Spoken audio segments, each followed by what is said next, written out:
Viacero ľudí začalo na Slovensku investovať. Avšak majú tieto investície konkrétny cieľ? U nás poznáme slovo renta alebo pasívny príjem z prenajmu nehnuteľnosti, ale čo tak mesačná renta z pravidelného investovania? Áno, je to možné a vo vyspelých krajinách úplne bežné. Renta sa vypočítava z pravidelného alebo jednorazového investovania ako určitý mesačný príjem, ktorý môžete poberať určitý čas, niekoľko rokov alebo doživotne. Jednoduchý príklad. Ak by ste investovali 100 mesačne na 25 rokov, tak máte vytvorený kapitál, z ktorého je možné poberať mesačnú rentu do konca života vo výške 191 eur.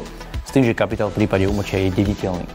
Ak by ste sa rozhodli túto rentu vyčerpať a poberať ju 25 rokov, napríklad od 60 do 85, tak je na úrovni 402 eur mesačne. A ako je to možné?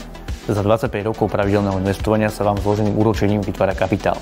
Tento kapitál sa zhodnocuje aj počas čerpania renty, ďalšie obdobie, čo spôsobuje možnosť poberania mesačnej renty v tak vysokej výške. Tento princíp využívajú vyspelé krajiny už 10 ročia. Ak by vás zaujímalo, ako si takúto rentu zabezpečiť, napíšte nám slovo renta do komentáru pod toto video. Ďakujeme za váš priazeň, sledovanie, like a odber a nezabúdajte, peniaze sú čas.